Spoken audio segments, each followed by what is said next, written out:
이것이 행복이라고. 할렐루야. 오늘 우리가 함께 살펴본 이 예레미야 4장 19절에서 22절 말씀, 그 중에서도 22절은 오늘 예레미야가 통곡하면서 탄식하면서 눈물을 흘리면서 하나님께서 들려주시는 그 말씀을 그대로 이야기하면서 선포하면서 우는 장면입니다.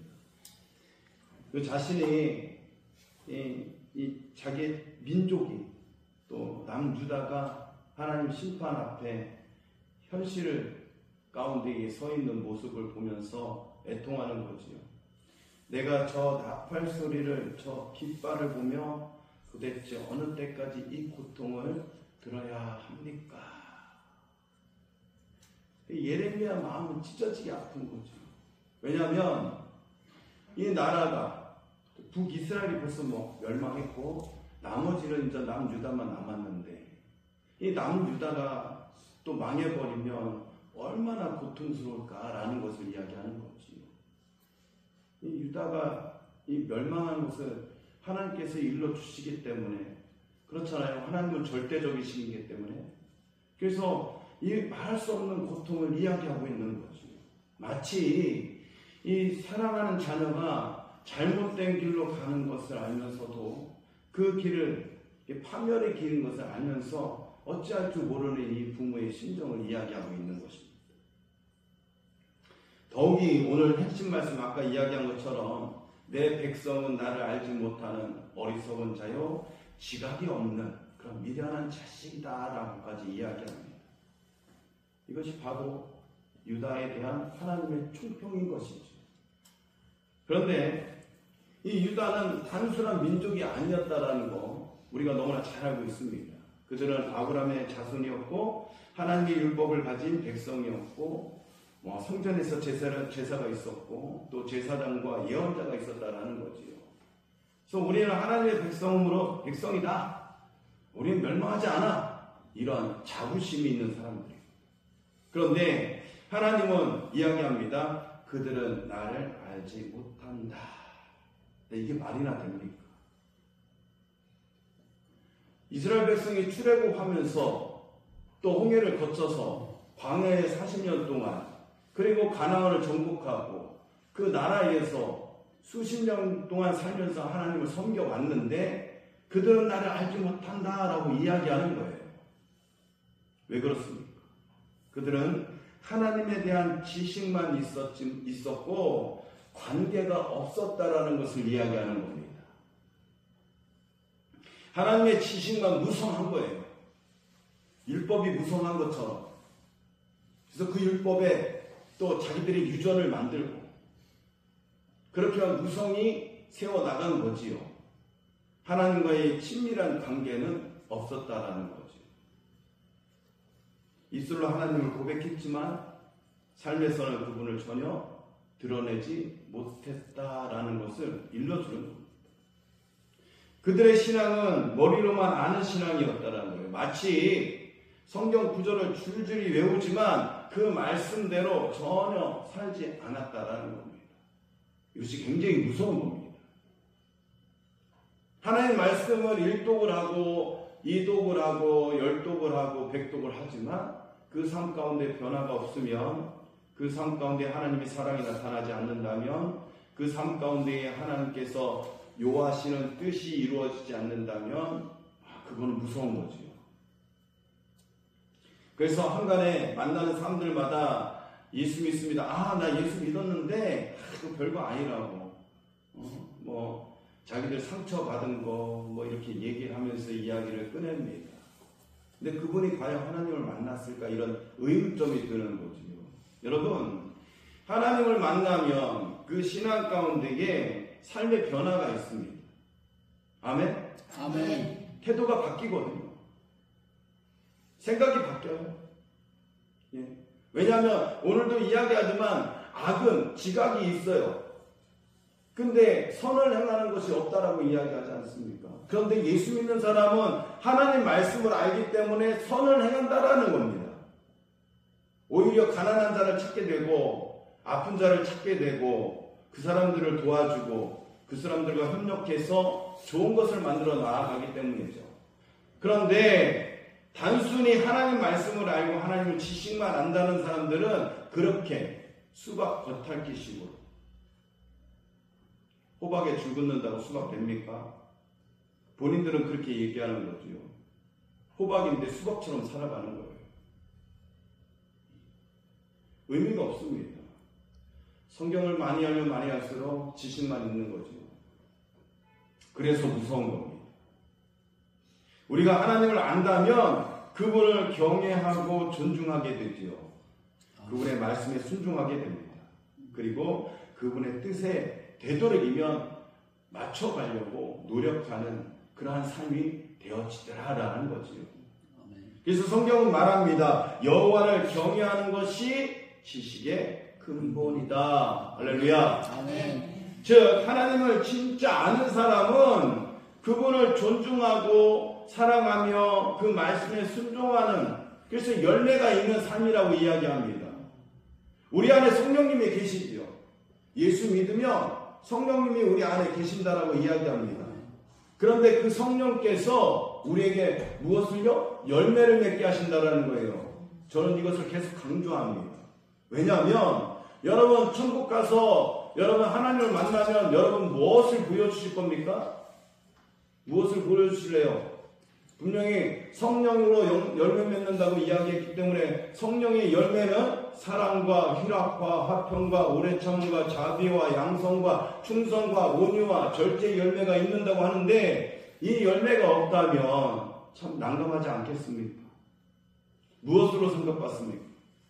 성령의 열매로 상급받는 거죠.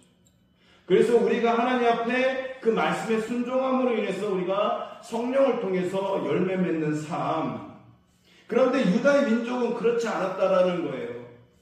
그들은 하나님을 안다고 했지만 불의가 만면했고 우상은 더 성행했고 정의의 땅에 떨어졌다라는 거죠. 예배는 남았지만 하나님은 그들의 삶 가운데에 없었다라는 겁니다. 하나님과 관계를 하잖아요. 하나님과 만남이 있고 인격적인 만남이 있으면 생각이 바뀝니다. 진짜 생각이 바뀝니다. 교회가 바뀌어요. 상황이 바뀝니다. 환경이 바뀝니다. 왜냐하면 그 하나님께서 우리와 함께 하심으로 무엇을? 나의 이 눈을, 생각을, 마음을 변화시켜 주시기 때문이라고 믿습니다. 그래서 사랑으로 보아지게 되고 긍휼로 보아지게 되고 심령이 가난한 사람으로 보아지게 되더라라는 거지. 그래서 의를 세우게 되는 것이지. 오늘날 우리가 한 번은 깊이 생각해야 보아야 할 때입니다. 더욱이 이제 2025년은 막바지로 거기 가고 있습니다. 그러면 예수 믿는 사람은 무엇을 생각하냐면 내가 한 해 동안 예수님과 잘 살아왔을까? 이 고민을 해야 되는 거죠. 왜요? 앞으로 2026년이 또 새해가 맞이하게 되는데 이 해를 우리가 또 어떻게 살아가야 될지, 내가 하나님과 같이 살아가면서 2025년도에는 요만큼 부족했다면 2026년에는 좀 더 이만큼 우리가 성장한 모습을 하나님께 보여주는 것이 또 믿는 사람이지 않을까 생각해 보게 됩니다. 아멘. 교회는 다니지만 하나님이 내 일상이 없고 성경을 읽지만 그 말씀이 내 결정에 영향을 주지 않는 그런 부분들이 있다면 2025년 털어버리고 2026년 또 맞아야 되는 부분들이 아닐까 생각해 봅니다. 기도는 하지만 내 뜻을 관철시키기 위한 기도만 드리고 있지는 않은지, 이것이 바로 하나님을 알지 못하는 신앙의 모습이라고 할 수 있겠지요. 기도하면서 우리의 구할 것을 구하는 건 맞습니다. 근데 하나님은 무엇을 더 원하실까요? 내 이웃을 돌아보기를 더 원하실 줄로 믿습니다. 아멘. 왜냐하면 하나님은 분명히 말씀하시지요. 먼저 이스라엘 백성이, 이 유다 백성이 자기를 알지 못한다고 이야기하는 것은 마음과 뜻과 정성을 다해서 하나님을 섬기라 했는데 그것을 못했다라는 거예요. 율법을 알았지만 행하지 않았다라는 거지요. 두 번째, 예수님께서 얘기하시는 내 이웃을 내 몸같이 사랑하라 말씀하셨는데 이웃을 사랑하기보다는 버렸다라는 거지요. 자기 살기에 급급했다라는 겁니다. 사랑하는 성도 여러분, 하나님은 지금도 우리에게 묻고 계십니다. 너는 나를 정말 알고 있느냐? 이 말씀을 딱 했을 때 이런 생각이 들더라고요. 예수님이 베드로를 찾아와서 더 나 사랑하긴 한 거냐? 이 생각이 들리더라고요. 이 베드로가 이렇게 얘기하죠. 주님이 하십니다. 진짜 네가 나 사랑한 거 맞아? 그 말하고는 잔소리지 않습니까? 주님이 하시지 않습니까? 그렇다면 이제는 네가 나 대신해서 내 양을 치라 라고 일러주신 줄 믿습니다. 오늘 우리가 하나님을 안다면 단순한 그분의 존재를 인정하는 것이 아니라 그분의 말씀을 듣고 그 뜻을 따라 살아가려는 관계적인 신앙이 되어야 할 줄로 믿습니다. 혹시 요즘 우리의 신앙이 정보적인 신앙으로 머물러 있지는 않습니까? 이 정보적인 신앙, 관계적인 신앙이라는 것은 정보적인 것은 그냥 듣는 신앙인 거예요. 듣는 신앙. 거기서 멈춰버린 거예요.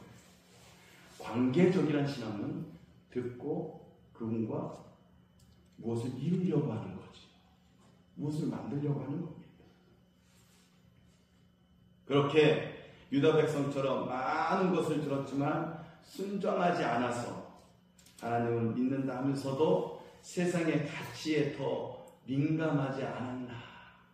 그래서 하나님을 의지하기보다는 이웃 국가의 힘을 또 의지하려고 노력했고 그것이 무너져 버리니까 결국은 자기들이 스스로 하나님을 찾기보다는 자기들이 그냥 말하고 오늘 우리의 신앙 가운데 하나님은 하나님을 찾기를 원하십니다.